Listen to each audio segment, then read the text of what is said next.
حضرت عیسیٰ علیہ السلام کے پاس ایک شخص آیا، کہنے لگا میں نے آپ کے ساتھ رہنا ہے، میں نے ہمیشہ آپ فرمانے لگے میں ضرور ساتھ رکھوں گا پر دنیا داری کا مطالبہ نہ کرنا جی۔ تو اس پیر دے بندے کی میں مرید ہون جدے مرید ہویا دکان ہی نہ چمکے، کیا مطلب ہوا بیعت ہونے کا؟ اتنی دیر کے مرید ہوئے ہیں تو کوئی فائدہ نہیں ہوا، نہ کاروبار چمکا نہ دکان بنی۔ الٹا پیر صاحب کہتے ہیں سود بند کر دو، دھوکے بند کر دو، فریب بند، جت ہوندا پہ تو بھی نہیں ہون دے دے، کیا فائدہ ہے نا جی؟ تو کوئی مکر فریب ہی نہیں، دجل ہی نہیں، سادہ سادہ کام کیسے ہوگا؟ حضرت عیسیٰ علیہ السلام کہنے لگے میرے ساتھ رہنا ہے تو دنیا داری سے، بولیے دنیا داری سے بچنا۔ کہنے لگا جی بالکل صحیح ہے۔ آپ فرمانے لگے چلو ٹھیک ہے۔ حضرت عیسیٰ نے چاہا کہ اس کا امتحان کریں، فرمایا پہلے دن وہ آیا ہے صحبت صلح میں رہنے کے لیے، خیر سیکھنے کے لیے۔ حضرت عیسیٰ علیہ السلام فرمانے لگے کتنی روٹیاں کھائے گا؟ کہنے لگا ایک۔ آپ نے 3 روٹیاں منگوائی، ایک خود کھائی، ایک اس کو کھلائی، تیسری وہیں رکھی اور جناب عیسیٰ دریا پہ وضو کرنے تشریف لے گئے۔ واپس آئے تو روٹی کوئی نہیں تھی وہاں۔ فرمایا روٹی کس نے کھائی ہے؟ کہنے لگا کوئی پتہ نہیں۔ جناب عیسیٰ علیہ السلام نے نا اس کو معجزہ دکھایا۔ ایک ہرن جا رہی تھی، اس کے ساتھ 2-3 چھوٹے چھوٹے بچے تھے۔ حضرت عیسیٰ علیہ السلام نے ہرن کا ایک بچہ پکڑا، اس کو ذبح کیا۔ ہرن بھی کھڑی ہو گئی، باقی بچے بھی کھڑے ہو گئے۔ ذبح کیا اور ذبح کر کے اس کا گوشت بھونا، اس کو بھی کھلایا، خود بھی اتنا کھایا کہ سیر ہو گئے، ڈکار آنے لگے۔ فرمایا کھایا نا تم نے؟ لگا حضور کھایا ہے۔ فرمایا پیٹ میں ابھی ہے کا ہے؟ ہرن کے بچے کی ہڈیاں پڑی ہوئی تھیں۔ جناب عیسیٰ نے ساری ہڈیاں کٹھی کر کے فرمایا کم باذن اللہ، اللہ کے حکم سے کھڑا ہو جا۔ وہ ہرن کا بچہ پھر زندہ ہو گیا۔ آپ فرمانے لگے ہرن کے بچے کا گوشت تیرے پیٹ میں بھی ہے، میرے پیٹ میں بچہ وہ جا رہا ہے، اب تو بتا دے روٹی کس نے کھائی ہے، اب تو بتا دے۔ کہنا جی کوئی پتہ نہیں، مجھے پتا۔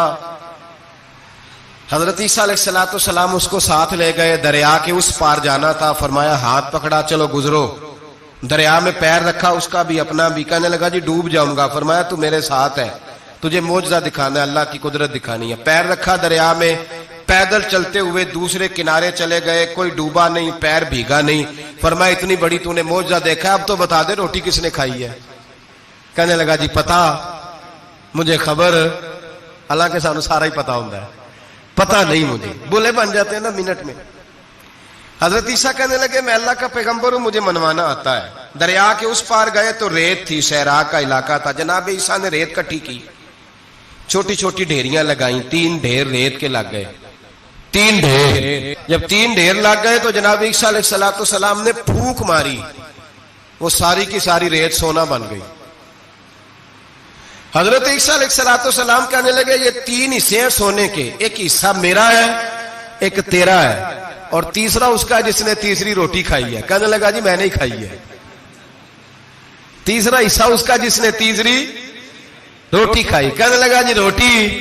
فوراً مان گیا، بے قدرہ کچھ قدر نہ جاتی، کیتی خوب تسلی ہو، اے دنیا دار پجاری زردے کتیاں دے گل ٹلی ہو، میں نے ہی کھائی ہے۔ وہ میاں صاحب کمال کر گئے، اور ایک شخص لے گیا میاں محمد بخش علیہ رحمہ کو تانگے پہ بٹھا کے، کہنے لگا یہ پہلی بھی میری، وہ بھی میری، وہ باغ بھی میرا، یہ میرے چاچے کی، وہ میرے تائے کی، یہ میرے دادے کی، بڑے مالدار ہیں۔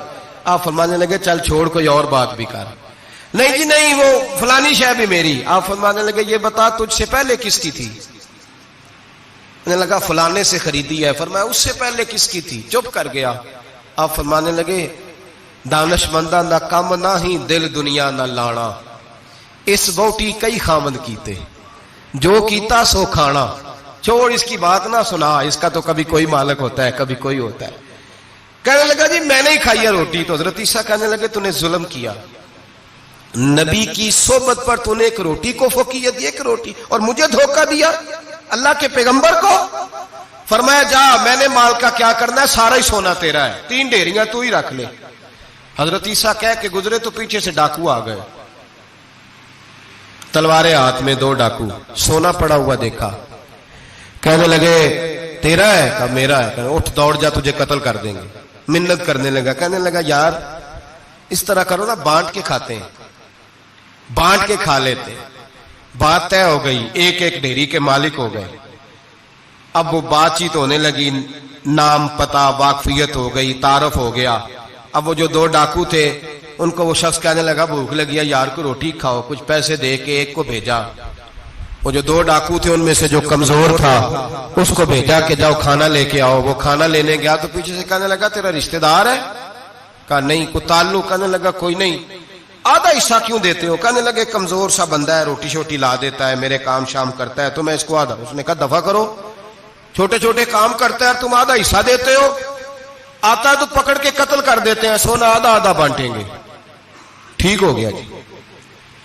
وہ جو روٹی لینے گیا تھا وہ بھی کہنے لگا مجھے تو نوکر سمجھا ہوا ہے نا، کھانے میں لاؤں، پانی میں لاؤں، بستر میں بچھاؤں.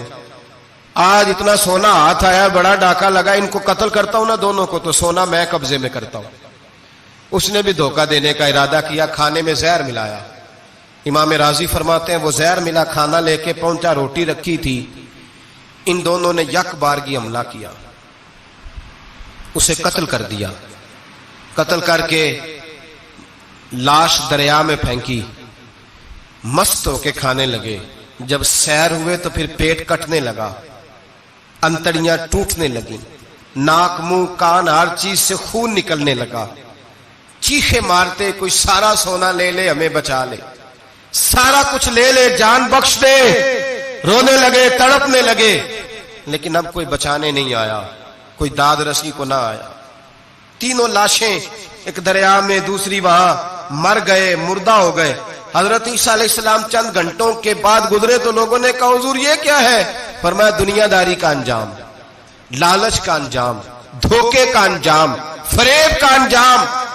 او بھائی بیماری لگ گئی سیٹھ صاحب کو، مالدار صاحب کو، چودھری صاحب بیمار ہو گئے، کروڑوں روپیہ پڑا تجوری میں، لیکن شفا کبھی خریدی نہیں جا سکتی، صحت کسی دکان سے ملتی نہیں، دھوکے سے اکٹھا کیا ہوا مال وہ پڑا ہے سامنے، لیکن اس کے منہ سے چند نوالے نہیں اتر رہے. یہاں تک حالات ہیں. ہماری عدالتوں کا اللہ حافظ ہے، اب وہاں کیس جاتے ہیں خلا کا کیس گیا، خاوند کے خلاف بی بی نے مقدمہ کر دیا. اب عورتیں اللہ ماشاءاللہ دھوکہ دیتی ہیں، ایڈریس غلط بتاتی ہیں. خاوند کو نوٹس گیا، اب اس کو ملے گا تو وہ عدالت میں آئے گا نا. میں آپ کو جینون کیس ایسے دکھا سکتا ہوں، میرے پاس لوگ مسئلہ پوچھنے آتے ہیں. غلط ایڈریس دیا، 3 پیشیوں پہ خاوند نہیں گیا تو عدالت نے طلاق کی ڈگری جاری کر دی. کسی فقہ کے کسی مفتی کے نزدیک طلاق نہیں ہوتی، لیکن عورتیں دوسرا نکاح کر کے پھر رہی ہیں. کسی سنے غور کرے، اس میں اختلاف بھی نہیں ہے، مسالک کا نکاح نہیں، لیکن طلاق. اب ہم نے دھوکہ دیا بھائی دیکھیں میرے پاس طلاق ہے یونین کونسل کی، یہ میرے پاس طلاق ہے عدالت کی، یہ میرے کیا کر. طلاق نکاح یونین کونسل کے ساتھ ہوتا ہے کہ خاوند کے ساتھ؟ اور بولے تو صحیح یار، کس کے ساتھ ہوتا ہے؟ تو طلاق یونین کونسل دے گی، خاوند دے گا؟ عجیب تماشا ہے. عدالت کے ساتھ نکاح ہوا کہ خاوند کے ساتھ؟ عجیب بات ہے بھائی. کسی جاؤ چوتھے آدمی سے کہو طلاق دے دے، کیسے طلاق ہو؟ موٹی سی بات ہے. اور لوگ آ کے گھر بسانا ہوتا ہے نا. اور اللہ معاف کرے اس دھوکے میں کئی دفعہ سرپرست بھی شامل ہوتے ہیں اور دلیلیں دیتے ہیں، کہتے جی نہیں پھر ڈالتے غلط ہے، پاکستان کا قانون. میں نے کہا مجھے کیا بتاتے ہو؟ پاکستان کے قانون عدالت کی میں بات ہی نہیں کرتا، میں تو رسول اللہ کی بات کرتا ہوں، تو نبی پاک کی بات کر رہا ہوں. جب مصطفیٰ کریم کا قانون آ گیا تو بات ختم ہو گئی، وہ کوئی سا بھی قانون ہو. دھوکہ اتنا عام ہے، فریب اتنا عام ہے، جھوٹ اتنا عام ہے، دجل اتنا عام ہے. لوگ ہر بات میں دھوکہ، دینداری میں دھوکہ، نکاح اور طلاق میں دھوکہ، ہر جگہ لوگ دھوکے کے ساتھ جینا چاہتے ہیں. فریب اور فراڈ کا لائسنس. اگر آپ ناراض نہ ہو جائیں، جس وکیل نے کیس پکڑا ہوتا ہے اسے پتا ہوتا ہے کہ جو آدمی میرے پاس لے کے آیا جھوٹا ہے کہ سچا ہے، پتا ہوتا ہے کہ نہیں؟ چلو ہونے کا مطلب یہ نہیں کہ تسی وکیلاں دے دوالے ہو جائے، لیکن یہ بتائیں اسے خبر ہوتی ہے کہ نہیں؟ نہیں تو انہیں کوئی نہیں پتا اس گل کا. پتا ہوتا ہے نا، تو پھر کیوں اس کا کیس لے کے عدالت میں جاتا ہے؟ پتا ہے نا سارا. جو گاہک ساتھ گئے ہوئے، اور ہمارے معاشرے میں تو مرد ہونے کی علامت ہے، مرد ہونے کی، چودھری ہونے کی علامت ہے کہ یار اگر کوئی غلطی کر کے آیا تو اس کی سپورٹ کرنی ہے. یہ مرد ہونے کی علامت ہے، یہ مرد ہونے کی علامت ہے. مرد وہ ہوتے ہیں جو سپورٹ کرتے ہیں دوستوں کے گناہوں میں، وہ مرد ہوتے ہیں. شرم آنی چاہیے، نظر جھک جانی چاہیے یہ بات کرتے ہوئے. میں یاروں کا یار ہوں، یار اگر گناہ میں الجھ جائیں گے تو میں سپورٹ کروں گا؟ چھ معنی دارد میرے نبی پاک صلی اللہ علیہ وسلم نے فرمایا اپنے بھائی کی مدد کر چاہے وہ ظالم ہو یا مظلوم ہو.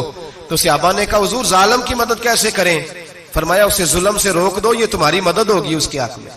اسے منع کرو ظلم سے. کیا تو یہ مرد ہونے کی علامت ہے کہ میرا بھائی آ گیا تو جیسے کہے گا میں نے ویسے کرنا ہے؟ اس کا ہاتھ پکڑ، اسے منع کر، یہ تیری مردانگی کی علامت.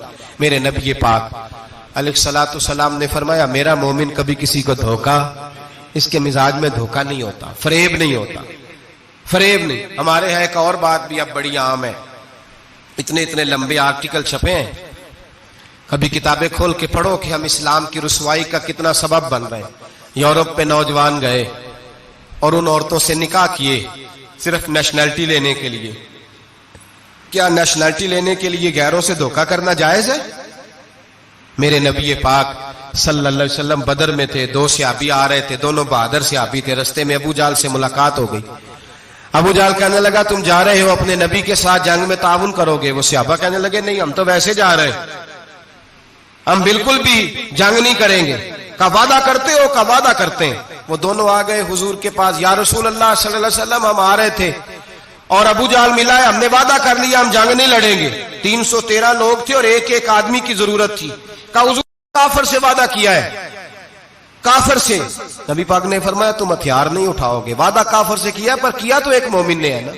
ایک شمون نام کے بزرگ تھے، بنی اسرائیل سے تعلق تھا، بڑی عبادت کرتے تھے، 1000 سال عبادت فرمائی، ساری رات نفل پڑھتے، سارا دن روزہ رکھتے اور پھر روزہ رکھ کے تو کافروں سے جہاد کرتے. ساری زندگی جہاد میں گزاری، جس جنگ میں گئے اللہ نے فتح عطا فرمائی. یہ ذرا سوچئے کہ جس کا تذکرہ میرے نبی پاک فرما رہے ہیں وہ کتنا بڑا آدمی ہوگا. ولی اگرچہ بنی اسرائیل کے تھے لیکن اتنا زبردست ان کا جہاد کرنے کا طریقہ تھا. بڑا جہاد کیا، بڑی انہوں نے، کافر بڑے پریشان تھے کہ بندہ قابو نہیں آتا. بڑی دور تک بات گئی، بڑی جدوجہد کی، لیکن حضرت شمون علیہ رحمہ بنی اسرائیل کے ولی تھے، قابو نہ آئے. آخر ان کی بیوی کو خریدا. اور یہ 1-2 مثالیں بیویوں کی آ گئی ہیں، خامد بھی بکتے ہیں، یاد رکھنا، بھائی بھی بکتے ہیں. اللہ ماشاءاللہ جب کوئی بکنے پہ آتا ہے تو پھر وہ اپنے معیار کو قائم نہیں رکھتا، پھر لوگ گر جاتے ہیں معیار سے. بیوی کو خریدا. کہنے لگے تو نے اس کے ساتھ رہ کے کیا وقت گزارا ہے؟ کہنے لگی کوئی سکھ نہیں پایا، ایک وقت روٹی ایک وقت کی بھوک، درویشی کا درس دیتا ہے، کچھ بھی نہیں ملا. حضرت شمون علیہ رحمہ کی بیوی جب خریدی گئی، کہنے لگے جب یہ، چونکہ یہ کم سوتے ہیں اور جتنی دیر سوتے ہیں گہری نیند سوتے ہیں، جب گہری نیند سو جائے تو رسیوں کے ساتھ جکڑ دینا. امام غزالی علیہ رحمہ نے اس کو لکھا ہے، رسیوں کے ساتھ جکڑ دیا بیوی نے. حضرت شمون اٹھے نہ تو اپنے آپ کو رسیوں سے بندھا ہوا دیکھا، اللہ اکبر کہا. جب اللہ اکبر کہا تو ساری رسیاں ٹوٹ گئیں. بیوی سے کہنے لگے تو نے کیوں باندھا؟ اس نے پھر دھوکہ دیا. کہنے لگی ہر جنگ میں لوگ آ کے بتاتے تھے تیرا خاوند بڑا دلیر ہے، میں نے کہا میں بھی دیکھوں کتنا دلیر ہے. سارے ایک نیا رنگ، ایک نیا روپ، ایک نیا طریقہ، تو میں نے تو آزمایا ہے. اور یہ تو چھوٹی چھوٹی رسیاں تھیں. آپ فرمانے لگے چلو ٹھیک ہے اگر تو نے آزمایا تو پھر دیکھ بھی لیا ہے. کچھ دنوں کے بعد اس نے زنجیروں سے باندھ دیا، لوہے کی زنجیروں سے. اٹھے تو بندھا ہوا پایا، اللہ اکبر کا تو زنجیریں بھی ٹوٹ گئیں. فرمانے لگے یہ تو نے کیا کیا؟ کہنے لگی دیکھنا چاہتی تھی، کچی رسیاں تو توڑ لیتے ہو، زنجیریں بھی ٹوٹتی ہیں کہ نہیں؟ ہاں بھائی ٹھیک آ کے لوگ بتاتے ہیں تو واقعی دلیر ہے، ہر جنگ میں کامیاب ہوتا ہے. اب قریب بیٹھنے لگی، کھانا اپنے ہاتھوں سے کھلانے لگی، فریب کرنے لگی، دھوکہ دینے لگی. کہنے لگی بتاؤ تو صحیح طاقت کا راز کیا ہے؟ مومن نرم دل ہوتا ہے. ایک دفعہ کوئی مسکرا کے پاس آتا ہے تو سمجھتا ہے کہ شاید یہ میرا خیر خواہ ہے، اس لیے مومن دھوکے کھاتے ہیں، دھوکے دیتے نہیں. جب اس نے محبت کے لب و لہجے میں بات کی تو جناب شمون کہنے لگے اور تو میں کسی چیز سے قابو نہیں آ سکتا. بال ان کے لمبے لمبے تھے، بیٹھتے تھے تو نیچے بال آتے تھے، ہماری شریعت میں جائز نہیں. نبی پاک صلی اللہ علیہ وسلم نے زلفے کانوں تک کی اجازت دی ہے، کندھوں تک کی اجازت ہے. کندھوں سے نیچے بال آئے تو حرام لکھا ہے اعلی حضرت نے، کندھوں سے نیچے جائز نہیں. ان کے بال بڑے لمبے تھے، بیٹھتے تھے تو نیچے دب جاتے تھے. حضرت شمون کہنے لگے مجھے دنیا کی تو کوئی طاقت نہیں باندھ سکتی، ہاں میرے بالوں سے مجھے باندھ دیا جائے تو پھر نہیں میں اٹھ سکتا. بس اس کے ہاتھ بات آ گئی، اس نے کھانا بھی کھلایا، اس نے بستر بھی بچھا کے دیا، پیر بھی دبایا، جب سو گئے تو اس نے ان کے بالوں سے انہیں باندھ دیا اور کافروں کو جا کے بتایا کہ آج نہیں کھول سکے گا۔ جب اٹھے تو بندھا ہوا دیکھا، بیوی کی طرف دیکھا، کہا تجھے خیال نہیں آیا کھول دے؟ کہنے لگی ساری زندگی غربت دی تو نے، یہ دیکھ مجھے ہیرے ملے ہیں، کنگن ملے ہیں، یہ دیکھ میرے کانوں میں ہیرا، سونا، چاندی، ہر چیز، چل جا، تیرا کیا کرنا ہے؟ ساری رات عبادتیں، سارا دن تو ذکر فکر اور جہاد میں گزار دیتا۔ دھوکہ دیا۔ ان کافروں نے آ کے ستون کے ساتھ چارپائی اٹھائی اور ستون کے ساتھ کھڑی کی، پھر رسیوں اور زنجیروں سے باندھا۔ اللہ کے ولی کا سب سے پہلے ناک کاٹا، پھر تلوار کے ساتھ کان کاٹے، پھر آنکھیں نکالی۔ جب زبان کاٹنے لگے تو انہوں نے اللہ کو آواز دی، کہا میرے مولا میں کوئی لاوارث ہوں کہ کوئی مجھے دھوکہ دے اور اس انداز میں قتل کر دے؟ مولا میں دھوکے کھاتا رہا، میں کوئی لاوارث تو نہیں؟ جب یہ دعا فرمائی تو پھر بجلی چمکی، پھر اللہ کا قہر برسا۔ امام غزالی فرماتے ہیں وہ کافر جو آئے تھے وہ جلے، اس طرح جلے کہ ان کی ہوا بھی اڑ گئی۔ اب وہ بی بی دوڑی آئی اور پیروں میں بیٹھی کہنے لگی بخش دو۔ آپ فرمانے لگے ساری زندگی میں تیرے دھوکے کھاتا رہا، اب اللہ کی لاٹھی چلنے لگی ہے، اس کی آواز نہیں ہوتی، اب تو خدا کے حوالے ہے۔ پیروں سے آگ چلی، کہنے لگے وہ دیکھنا سونے سے کہہ تجھے بچائے، وہ جو تیرے ہاتھوں میں ہیرے کے کنگن ہیں انہیں کہہ تیری حفاظت کرے، اب وہ جو تیرے کانوں کے اندر سونے چاندی کی بالیاں اور کانٹے ہیں اور جھومر ہیں ان کو کہہ تجھے نجات دلائے۔ جلتی رہی، تڑپتی رہی، چیختی چلاتی رہی، اور اس طرح چیخی کہ وہ خاک بنی، ہوا میں اڑی۔ اللہ نے اپنے ولی کی آنکھیں بھی دوبارہ عطا فرما دی، کان بھی دوبارہ عطا فرما دیے۔ اللہ تبارک و تعالیٰ نے پہلے سے زیادہ طاقت دی۔ وہ جب باہر نکلے تو اعلان کر رہے تھے لوگوں دیکھو دھوکہ والے جل گئے، تباہ ہو گئے، نام و نشان مٹ گیا، اور مجھے دھوکہ دیا گیا تھا تو اللہ نے مجھے پہلے سے زیادہ طاقتیں عطا فرما دی، پہلے سے زیادہ قوتیں۔ دھوکہ نہ دیں، فریب نہ کریں۔ جو آپ کسی کو دے رہے ہیں، اور میرے محبوب علیہ الصلوۃ والسلام کی ایک حدیث تو یہ بتاتی ہے جو دنیا میں دھوکہ دے گا دنیا میں ہی اس کا نقصان اٹھائے گا، جو دنیا میں دھوکہ دے گا اس کا آخرت میں تو اٹھائے گا ہی، دنیا میں بھی اس کا نقصان